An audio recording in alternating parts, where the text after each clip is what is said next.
There have been so many reports in the media about job layoffs at different IT companies. How are you looking at the issue of displacement? To what percentage of your workforce do you think could be impacted because of the integration of AI technologies? And what are you doing to try and upscale? So, Rahul, first of all, you look at most technology services companies. None of us really have had much of a decline in people. And if you look at most of us over the last several years, we've actually added some people. So this myth or this view that there has been downscaling because of AI, just factually in numbers, hasn't played out as an industry, right? That's point number one. Point number two is we've got to think about jobs in, I think, 3 buckets, or maybe 4 buckets, right? One is jobs that will get disrupted because of AI, and we have to accept that those jobs will get disrupted. Bucket number 2 is jobs that will get enhanced by AI. So you work with machine and humans to drive that impactfully.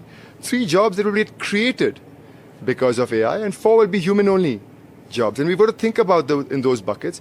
And how do we think about bucket 1, which is jobs that get disrupted, and how do we retrain, repurpose those people through the right skilling, through the right opportunities to move into bucket 2 and 3?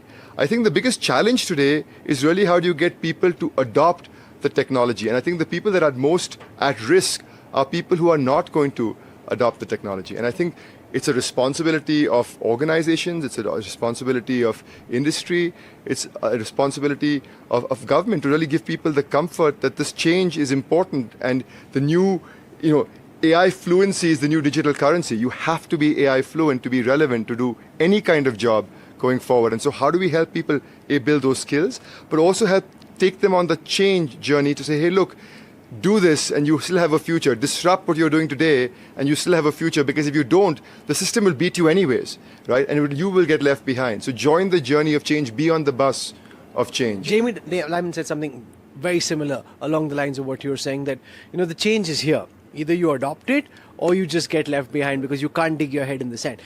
I want to ask you about something that I heard from the folks at NVIDIA, which is about task and purpose. That their idea is that if you're performing a task, then that task can just get appended and you may not have a job.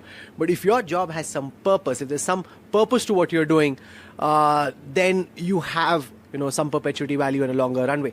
How would you look at all of those who are wondering whether their jobs are in danger, not in danger? How are you wrapping your head around this existential question? I mean, look, if you think about jobs are a set of tasks. Some tasks are highly automatable, some tasks require more thinking, some tasks have an ability to sort of be doing it more efficiently because you can combine with technology to drive it more impactfully.